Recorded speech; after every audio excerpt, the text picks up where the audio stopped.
Hello everyone, हमने topic start किया था सेल। इसकी हमारी पहली क्लास हो चुकी थी। आज है हमारी दूसरी क्लास और आज हम पढ़ेंगे कोशिका विभाजन के बारे में, सेल डिवीजन के बारे में। तो चलो स्टार्ट करते हैं। बात करते हैं कि सेल डिवीजन होता क्या है। तो process in which parent cell divide into two daughter cell. जहाँ parent cell to daughter cell में डिवाइड हो जाती है उसी को हम क्या बोलते हैं, सेल डिवीजन बोलते हैं। ठीक है। अब नेक्स्ट पॉइंट आता है कि सेल डिवीजन को सबसे पहले किसने देखा था। तो विर्चाउ नामक साइंटिस्ट थे जिन्होंने 1855 में सेल डिवीजन को देखा था। ठीक है। कौन थे?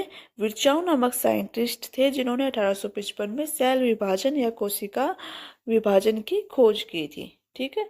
अब आता है नेक्स्ट पॉइंट। ये तीन प्रकार की होती है। पहला प्रकार कौन सा है? एमिटोसिस, जिसको बोलते हैं असूत्री विभाजन। दूसरा आता है मीटोसिस, जिसको बोलते हैं समसूत्री विभाजन। तीसरा आता है मेयोसिस, जिसको बोल, यहाँ पे रात्रि नहीं आएगा, सॉरी, यहाँ पे आएगा सूत्री। ठीक है। अर्धसूत्री विभाजन। अब इन विभाजन को एक एक करके पढ़ते हैं। बात करते हैं एमिटोसिस की। तो यह विभाजन अविकसित कोशिकाएं जैसे कि जीवाणु हो गए, शैवाल हो गई, ईस्ट हो गए, अमीबा, प्रोटोजोआ, इनमें होता है। ठीक है।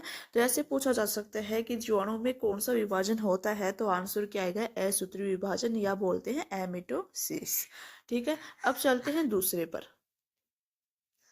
दूसरे नंबर पे आता है हमारे पास मिटोसिस। मिटोसिस की बात करते हैं तो इसकी खोज किसने की थी? वाल्थेर फ्लेमिंग ने की थी। ठीक है।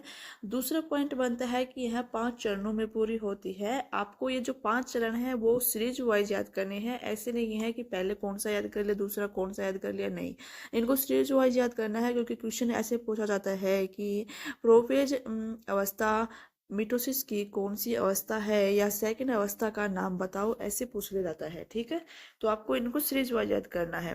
तो पहले कौन सी आती है? इंटरपेज आती है, जिसको बोलते हैं अंतरावस्था। दूसरी आती है प्रोपेज, जिसको बोलते हैं पूर्वावस्था। तीसरी आती है मेटाफेज, जिसको बोलते हैं मध्यावस्था। और चौथी आती है एनाफेज, जिसको बोलते हैं पश्चावस्था। और पांचवी आती है टेलोफेज, जिसको बोलते हैं अंत्यावस्था। ठीक है। तो इन पांचों को आपको सीरीज वाइज याद करना है। नेक्स्ट पॉइंट आता है, इस विभाजन के फलस्वरूप एक जनक कोशिका पेरेंट सेल है वो दो स्वतंत्र कोशिका डॉटर सेल्स में टूटती है। ठीक है। ये पेरेंट सेल है तो यहाँ पास ये टू डॉटर सेल्स में टूट गई। ठीक है। फिर बात करते हैं तो प्रत्येक जो स्वतंत्र कोशिका होती है उसमें गुणसूत्र की संख्या होती है, मीन्स क्रोमोसोम्स की संख्या होती है, वो पेरेंट सेल के बराबर ही होती है। हमें पता है कि मानव बॉडी में 46 क्रोमोसोम्स होते हैं।